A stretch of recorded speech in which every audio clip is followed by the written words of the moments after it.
Trailblazers fans. Welcome into Blazers Game Day. Chris Burkhardt here with you. We are getting you ready for our Blazers versus Spurs tonight. A little NBA Cup action. A win for the Trailblazers, and they are in to the knockout rounds, which is a big deal and a chance to win that big, awesome NBA Emirates Cup for that in-season tournament. That is pretty cool. This is Game Day. I'm your host, Chris Burkhardt. If you want to follow us today, just head on over to youtube.com, type in Rip City Radio, join the conversation there, or you can go on over to the brand new fancy schmancy text line. Just grab your phone, text 88528, and your text messages will come through to us there as well. The Blazers coming off a nice win against the Milwaukee Bucks just a few nights ago, a 2-1 road trip. Saw them grab a kind of a unpredicted win, if that's a thing, against the Golden State Warriors. They took their lumps in OKC, where they just got it handed to them. But you know what? That was to be expected. Oklahoma City looking for a little bit of revenge after their one loss that they have on their record came at the hands of the Portland Trailblazers. They got their revenge, and then the Blazers went to Milwaukee. They did not have Giannis Antetokounmpo, but the Blazers were still able to take advantage of that and grab a big W. So the Blazers come back, and now they face the Spurs, where, like I said earlier, a win gets them in to the elimination round of the NBA Emirates Cup, which I think is kind of fun. It's something that I poo-pooed for a while because it seemed annoying to me. Like, oh, an in-season tournament, that means a lot. And now it's here, and you're getting used to it. And it is kind of fun to have something just a little bit different during the regular season. Like, no one's putting the same, like, emphasis on it like you would a actual, like, playoff game or an actual NBA title, but it still is fun to have there and something to look forward to. Now, let's look at what happened in that game against the Milwaukee Bucks, shall we? The Blazers grabbed a 115-103 victory. They had a quick 7-0 run to start the game. First time out of the game came at about the 8-9 minute mark. The Blazers were up 16-7. They were 5 of 9 from beyond the arc. All 5 of those shots were their only 5 makes. They were 5 of 10 from the floor, 5 of 9 from 3. So they were going absolutely 3 heavy. They had the 32-27 lead at the end of the first quarter. They were 6 of 11 from deep, and Jeremy Grant had 13 points. Now, in the second quarter, the Bucks did their best to try to get back into it. They went on a quick 8-2 run, and they got their first lead of the game at 35-34 with 9 minutes left. But the Blazers were able to answer that themselves, and when the quarter ended and they went to the halftime locker room, the Blazers were up 67-53. Jeremy Grant had 22 points. Denny Avdia had 15. Bobby Portis had 20 at halftime. In the third quarter, the Blazers went on an 11-0 run at the end of the quarter, and they led 95-74 at that point. Now, fourth quarter, things got a little hairy. The Blazers did extend the lead out to 33, which is their biggest lead over any opponent at any game this year, and that was when the score was 109-76. Keep that in mind, 109-76, because from that point on, the Blazers scored just 6 points. The Bucks started to mount that comeback, but it was too little too late. And as a former Wisconsin legend, Vince Lombardi said, the Green Bay Packers never lost a game. They just ran out of time. Well, the Bucks ran out of time in this one. Final score, 115-103. Taking a look at the box score on the Milwaukee side of things, Kyle Kuzma had 15 points. Jericho Sims did not score. Miles Turner had 13 points and 11 boards. Ryan Rollins had 10 points and 6 points from A.J. Green. Former Trailblazer Gary Trent Jr. had 12 points. Bobby Portis had 22 points off the bench. Cole Anthony chipped in 16. I actually like the fact that Bobby Portis had 22 points in that game because, as I mentioned, he had 20 in the first half alone. So the Blazers able to hold him to just 2 points in the second half. Part of the reason they were able to get out to a big lead and win this game. On the Trailblazers side of things, Toumani Camara, 13 points, 7 rebounds, 3 assists, 2 steals, and a block. He was 5 of 11 from the floor. This is the type of game that I think you want to see more of out of Toumani Camara. We don't like those games where he goes and gives you 3 points or he goes and gives you 6 points and struggles from the floor. I just want to get him to where he is consistently getting you these games where he's getting in the teens scoring, getting you rebounds, getting you assists, and contributing at all levels. That's what makes him so valuable. Jeremy Grant, absolutely solid, 35 points and 4 boards. He was 8 of 18 from the field, 3 3-pointers, a massive 16 of 19 from the free throw stripe. We've seen this happen to the Blazers. The Blazers finally got to give it out to another team in this one. The Bucks as a team made just 14 free throws and had just 18 attempts. Jeremy Grant made more and took more than the entire Bucks team. That is massive in this game. The Blazers ended with a 11-point advantage at the free throw line when it came to makes, and that's huge in a game that was decided by just 12 points. Denny Avdia, he had 22 points, 4 rebounds, 5 assists. Donovan Clingan, a double-double, 14 points and 11 rebounds. That Oklahoma City game, I believe it was, he ended with 8 and 8. Outside of that, over the last 4 or 5 games, he's been really putting it together, getting a little more consistent, which you absolutely love to see. And then City Sissoko had just 3 points. Caleb Love led the Blazers bench with 13. There you go. That's how that one played out, and they did. They took advantage of a team that was, without their best star, and their only star, and really a team that is completely different when Giannis is not in the lineup. When he is not there, it changes everything about this team. He is arguably, if not the best player on the entire planet. And when you take him out and you're being led by, like I said, Ryan Rollins and A.J. Green and Bobby Portis off the bench and Gary Trent Jr., as much as Blazer fans love him, like those guys leading you without your star, that hurts. And we've talked about them as well. Like that roster, even when they had Dame and Giannis, there's a lot of holes in how that thing is built. So when you lose a star like Giannis, those holes expose themselves just a little bit. And, the Blazers are not free of this injury bug either, except, it's not just one player that's out. It's basically everybody that is out. Coach Tiago Splitter will be talking to the media here in about 8 minutes, and we'll get an update from our Trailblazers insider Sean Hyken as to whether or not Shaedon Sharpe, excuse me, whether or not Shaedon Sharpe is a go tonight. He's missed the last handful of games dealing with a calf strain a little bit, and Drew Holiday's out with a calf strain as well. It'd be nice to get Shaedon Sharpe back. Blazers need that little bit of a scoring punch, someone they can rely upon. But when you figure in the fact that they didn't have Drew Holiday, they didn't have Shaedon Sharpe, they're obviously missing Matisse Thybulle and Blake Wesley and Scoot Henderson, who have, Scoot's missed the entire season, should hopefully be back, here in the next month or so. But you factor in all the guys who are out, and the Blazers were able to go win 2 of those 3 games. That's an impressive 3-game trip, and you would hope that they can do that a little bit more. Now they get the San Antonio Spurs, a Spurs team that's without Victor Wembanyama, a Spurs team that's still very good, though, a Spurs team that is on the come-up, a team that I think has playoff and championship aspirations in their very, very near future.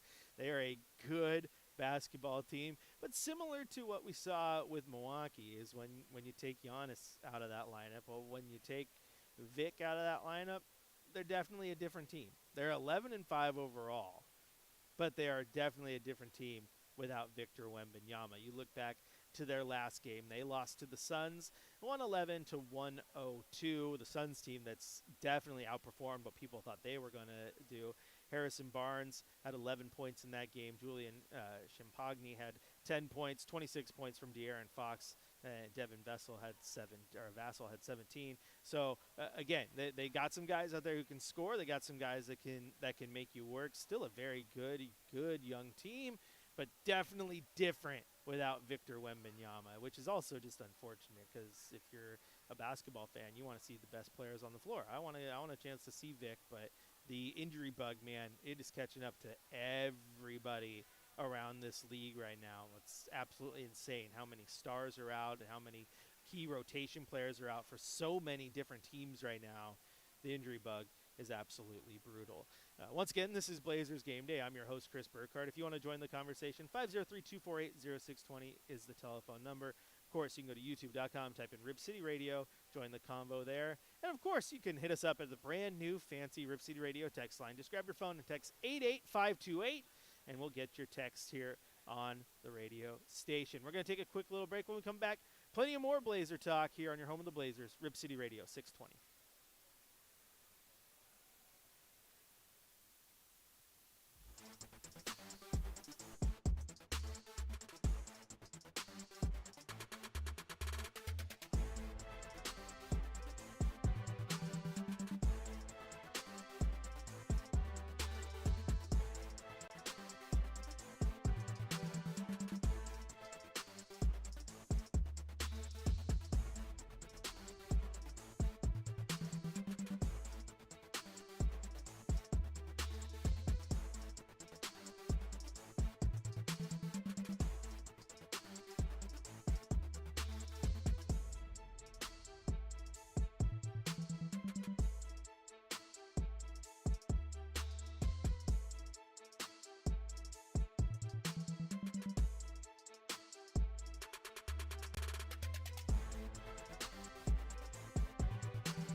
Anyway, Blazers getting back in action tonight, having a little bit of fun with the San Antonio Spurs. Final game of NBA Cup group play, a chance to advance to the knockout stages, which would be pretty nice if you're asking me. I mean, this team was put into the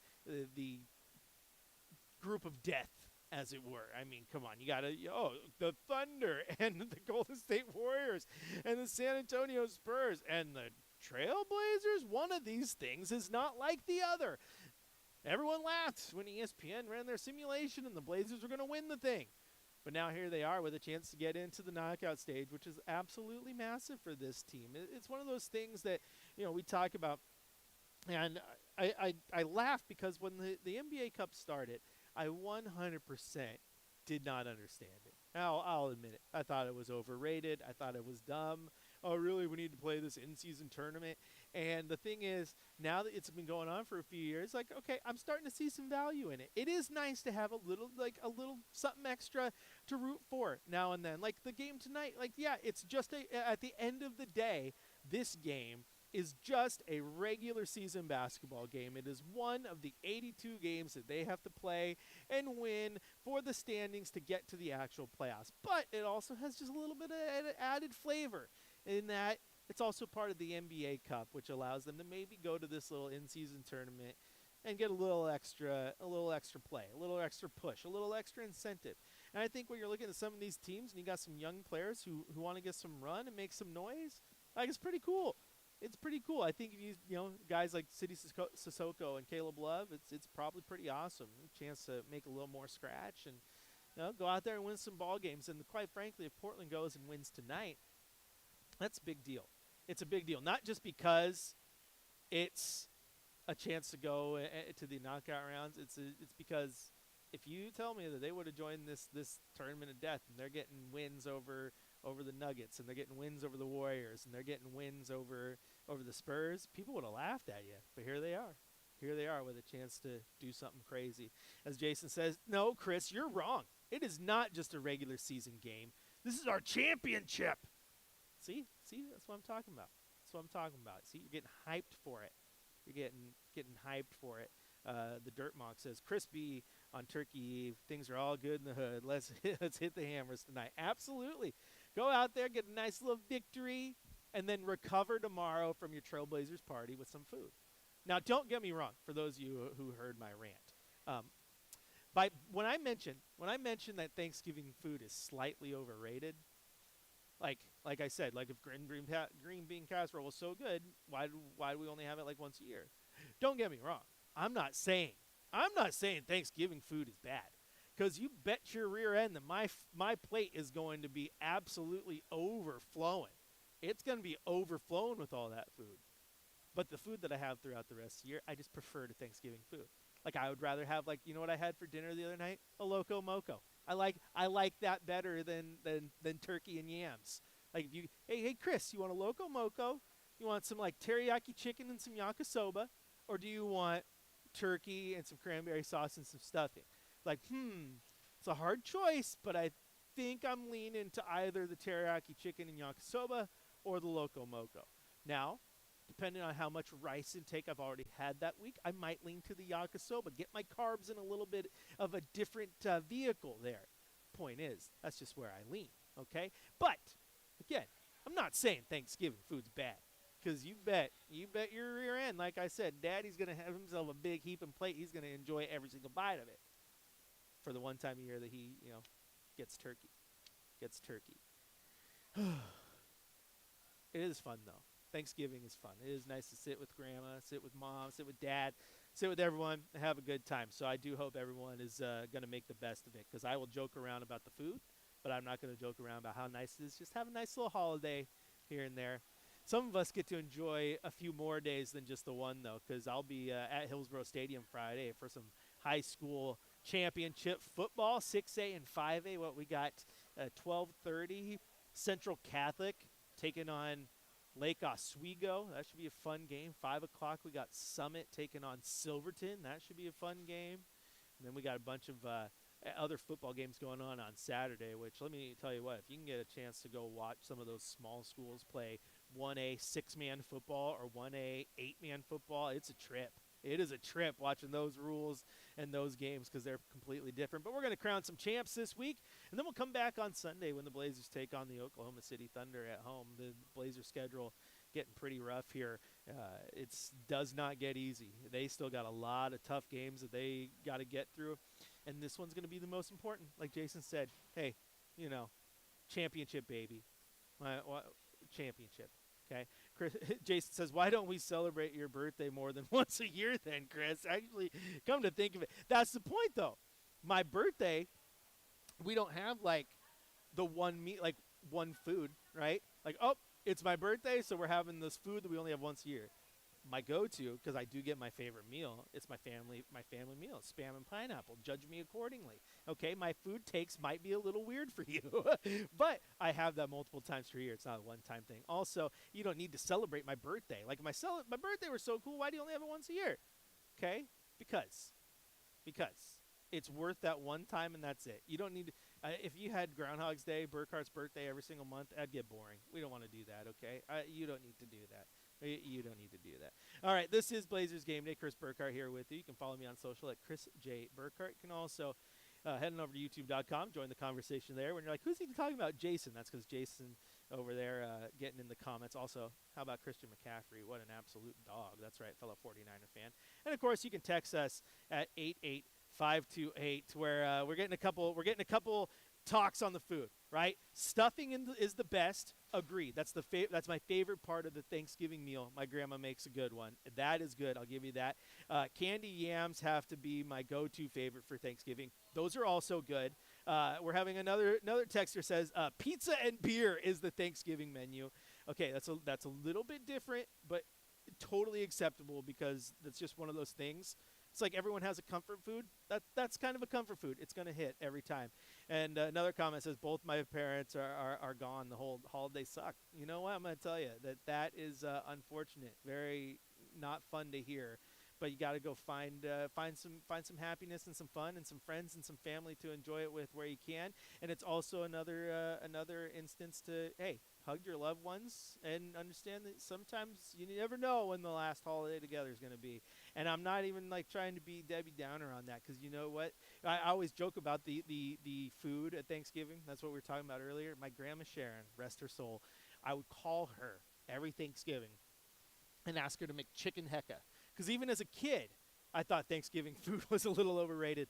But I was like, Grandma Sharon, will you make chicken heka, which is basically like a shoyu chicken, some mushrooms, some carrots, all over rice. It's a Asian and Hawaiian inspired recipe, and I always ask her to make it. Ever since she passed, I don't have chicken heka at Thanksgiving. I think I've made it once. I got to get the recipe again and make it. So yeah, man, hug the loved ones, enjoy the moment, and you know what? I don't know who that text is from. I only see the number, but. You know what? I'm here for you. I'm sending my love to you because I want to make sure everyone has a good day. Whether they're having turkey and stuffing or pizza and beer. Pizza and beer. Can't go wrong. Is there a meal that like you can't have on Thanksgiving though? Like it'd be weird like a hamburger and fries would be weird on Thanksgiving because everyone has that probably like once a week in the United States, right? maybe I'm all wrong. That's what makes Thanksgiving special. It's because you only have it once a year. And the worst part about it, Brendan, who's over here just laughing at me, is the more that I talk about how bad all the meal is, now I'm like just craving green bean casserole, and I'm craving some stuff.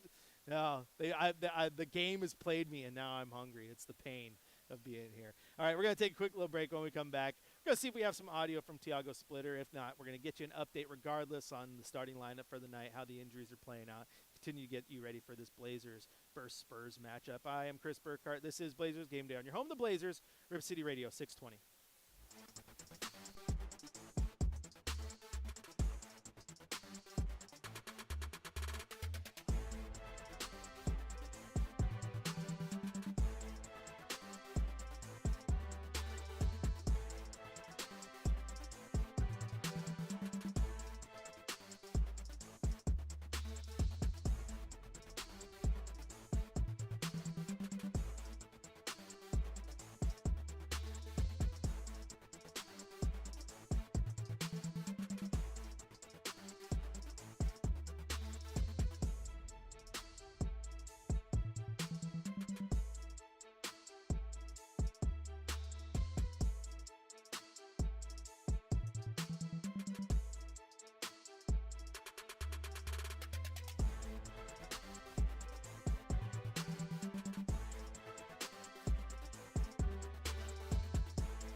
just experience getting, getting comfortable in the court.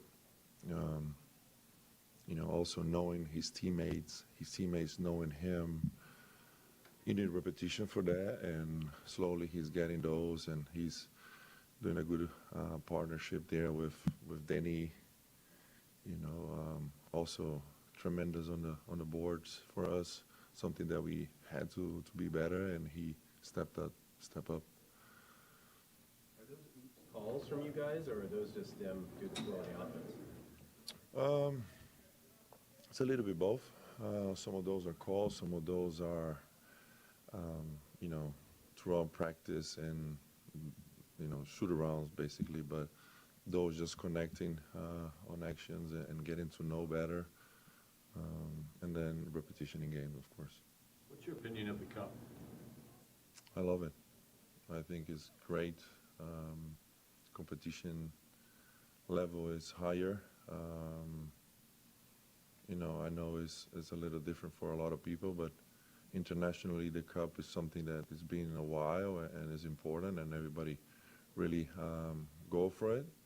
And I think slowly it's going to get here too. What would it mean for this franchise to advance to the next round? I don't know the right answer for that. It would be great for us that are fighting the everyday, trying to get better, develop these guys, and have, something to compete in middle of the season for, and also get reward for it. Like it's a little bit of a validation for all the, everything you guys are putting in. Yeah, definitely.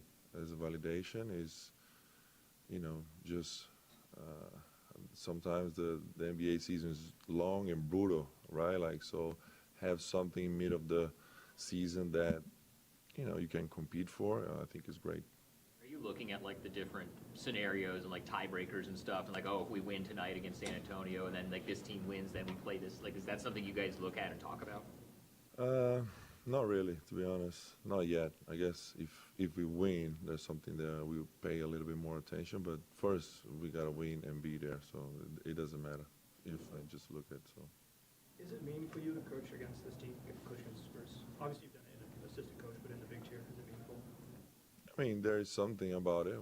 Of course, I played there, and I had so many good moments, and peak of my basketball career as a player. So, of course, it means different. Is there anything you drew from playing with the Spurs that kind of leads you to where you are now? Like, I'm sure you took something from everywhere you've been. Is there something specific in San Antonio playing for Pop that you still fall back on today? Yeah. Pop, as you know, taught me a lot of things, how to deal with people and how to lead a team and how to, approach the everyday, how to be a professional as a player, but also, I have vivid memories of him, how he coached us. Of course, I'm different. I'm not saying I'm similar to Pop. Everybody has their own style, but there's things that you can pick from every coach that you play for or work with. What have you learned playing against guys like Danny Green, playing alongside guys like Danny Green that help you He's awesome. be a great coach?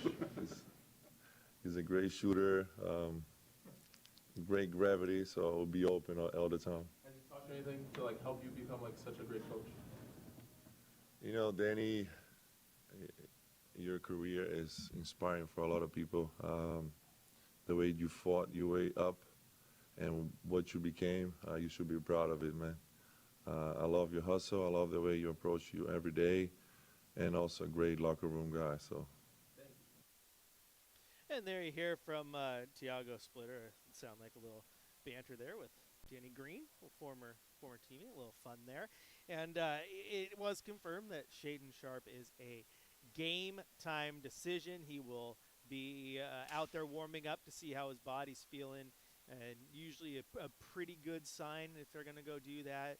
Our Sean Hyken just posted a video about it. You can go find it. Just go on social media, wherever you're at, Instagram, Facebook, Blue Sky, Twitter, and just go to Rib City Radio 620 for all the latest. So we'll see what happens there with Shaedon Sharpe. If he can go, that's a big plus, obviously, for the Trailblazers. That gives them arguably their best offensive weapon, back on the floor.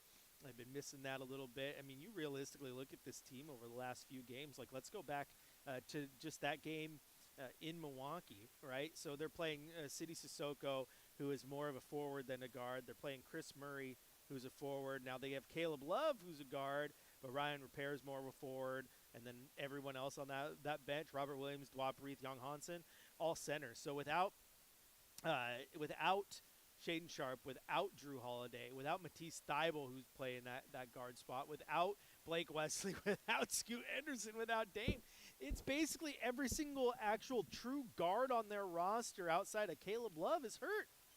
So getting Shaden Sharp back just gives them that body back at that position. It allows you to mess around with your lineups again. You could go back into, like, quite frankly, like, say Shaden Sharp's a go tonight. Maybe you could go to a lineup where your starting lineup is Denny and Shea and Jeremy and Donovan and two.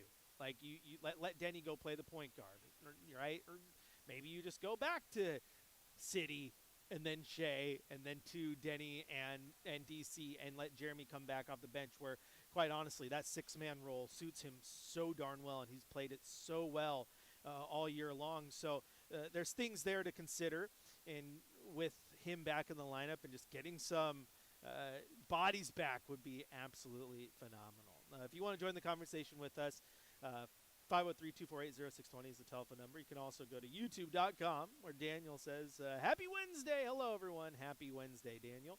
And you can also go grab your phone and text 88528, where I'm glad I got everyone texting their food takes. That was pretty good. That was pretty good. Of course, we're talking about, no Vic and all that, and we get a text that says, darn, I was looking forward to seeing Young and Victor go at it today. Man, Young Hansen is so raw, but there is something so fun about watching him get some run and get some PT, because I have never, and being completely honest with you, in my time covering the Blazers, and I have been covering this team, my very first game was midway through the year in 2014. Ironic enough, my very first game I covered was against the San Antonio Spurs here at Moda. I will remember that because the very first player I got a chance to put a microphone in front of an interview post-game was Trailblazer and Spurs legend Patty Mills. So, there we go. Now, so you go back to 2014 and to this time now, and I have never seen a rookie that fans just, oh my gosh, love out of the gate without ever even doing anything than Young Hansen. Like, yeah, Dame was a great rookie and everyone loved him, but he came in and lit the league on fire. I mean, first week in, you got Kobe Bryant praising the man, and, same with Brandon Roy, and, like, a guy, LaMarcus Aldridge. Like, they came in, they were good, like, day one. Young is, like, out there maybe getting, like, 3 minutes a night and getting a lot of DMPs, but when he gets in, this crowd goes absolutely bananas. And it's so fun to watch. It is so fun to watch. Speaking of which, did you guys see this? I got to find this tweet real quick. But the Rip City Remix, right? They have been down there getting ready. Their season's underway. And they had a couple games with Young Hansen, right? No big deal at all. Too bad he didn't get to play a home game. They're both away games. If he would have got to play a home game, I'm pretty sure Child Center would have been absolutely bonkers, sold out. People would have been going ham. But they sent out this tweet, and this was yesterday, that Brendan, I'm just looking over. Have you seen this tweet I'm talking about their viewership? Okay. Well, the Rip City Remix had an away game. They played the Valley Suns, the Suns G League team. They set a viewership record for the G League in China. That game on November 14th saw 36.3 million unique viewers and 44.7 million video views for that game. Absolutely incredible numbers. And those games are, different than the NBA ratings. They're talking about, getting like YouTube views and all stuff. But 44 million video views because Young Hansen played a game with the G League. The power of Young Hansen. I laughed because one of the comments in there was, "Oh, I get why we drafted him now." Yeah, viewership, baby. Viewership. All right, this is Blazers Game Day. I'm your host, Chris Burkhardt. You can follow me on social at Chris J. Burkhardt. You can also follow the show Just type in Rib City Radio 620 on whatever social platform you're using. We're going to take a quick little break here. When we come back, it's time for our keys to the game. What do the Blazers need to do to grab a win against the Spurs? I will let you know when we return here on your home of the Blazers, Rib City Radio 620.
Burkhardt here with you, who sometimes his rants backfire.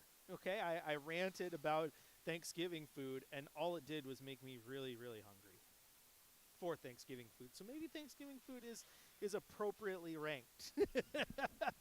Still a reason they only do it once, Brendan. Still a reason, but it does sound really good right now.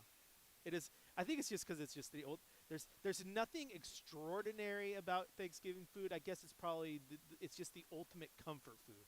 Like you just feel good when you have it. Okay, so that's not a bad thing. I just want to clarify for all you Thanksgiving food defenders. I'm not hating on the Thanksgiving food. Like I said, plate's gonna be full. Plate's gonna be full. There's just other things I like a little better. Mad respect to our texter too. Said pizza and beer for Thanksgiving. I like that.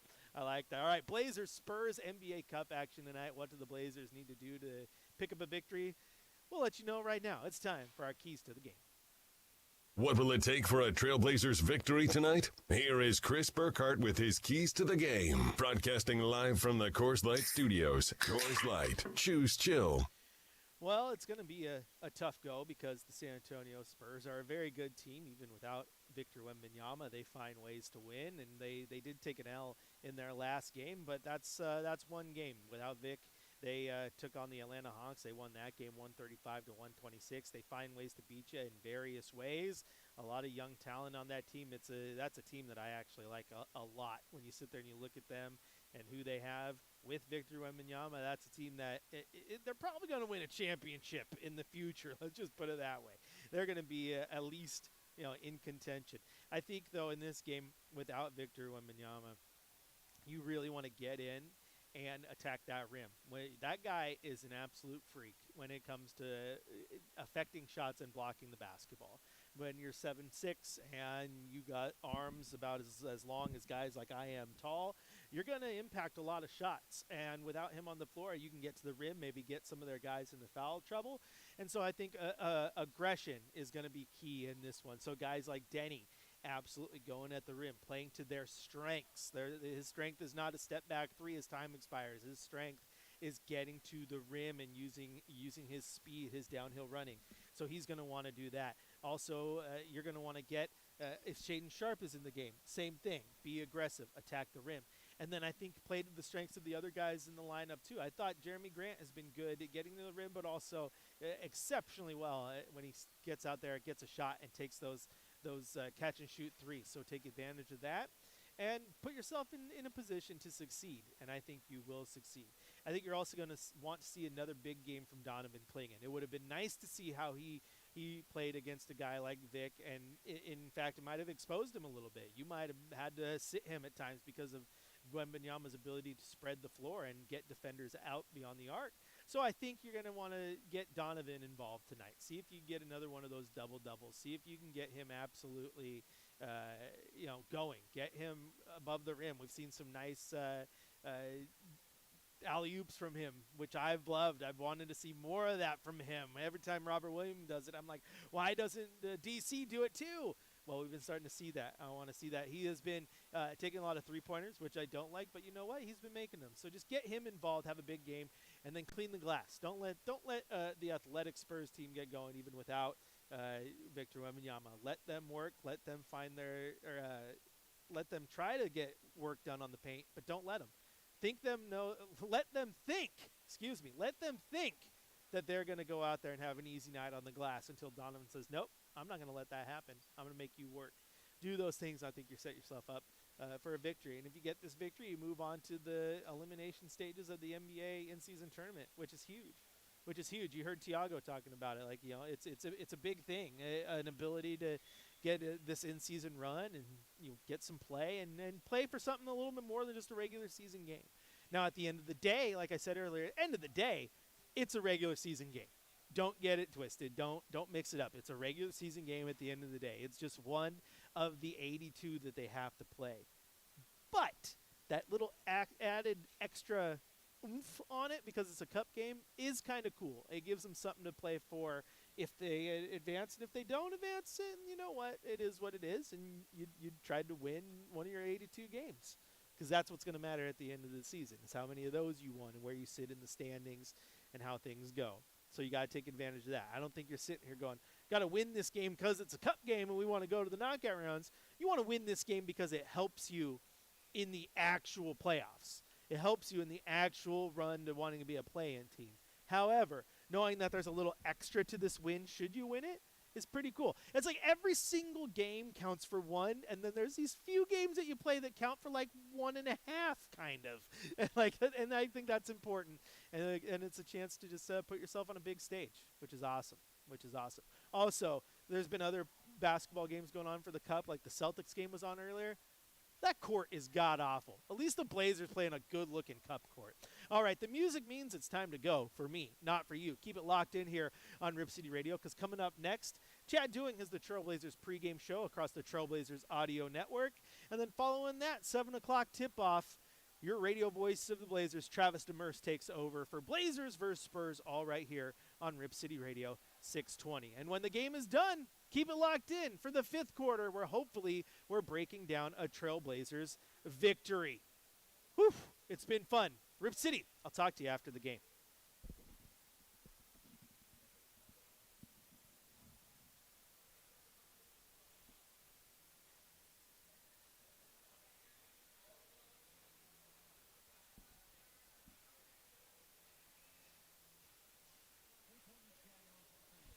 All right, we're clear on radio, but I just wanted to address this comment I got right before we were done. It's a bad movie. So it's not really DC's fault for the lack of alley-oops. Not many people were setting him up for them early on. I think my comment about wanting him to play above the rim and be more aggressive is accurate, but I also believe that your comment is accurate. So I would say, as Grandpa Simpson would say, it's a little from column A and a little from column B. There's times where Donovan just does not get above the rim like he should. And Robert Williams is a little more athletic at that, so he plays above the rim. DC is just a big body. However, I've liked his aggression over the last few games, and I also like, as you're pointing, guys like City and Two, and guys finding ways to set him up to find that success is absolutely crucial. So you're not wrong. It's absolutely. I think it's a drop from each bucket. It's not 100% one or the other, but I mean, it doesn't matter who you had. You could have like prime DeAndre Jordan and Blake Griffin, right? Lob City there in LA. But if you don't have a point guard or anybody who knows how to lob it to him and set him up, you're not going to see a lot of success above the rim either. So your point is absolutely valid. I just wanted to take the time to address that. I appreciate you watching. I appreciate you commenting. But I got to go now. Got to go do my pregame stuff. And if you're listening on the iHeartRadio app, you'll be able to listen to Chad, his pregame show, the game, and, of course, the fifth quarter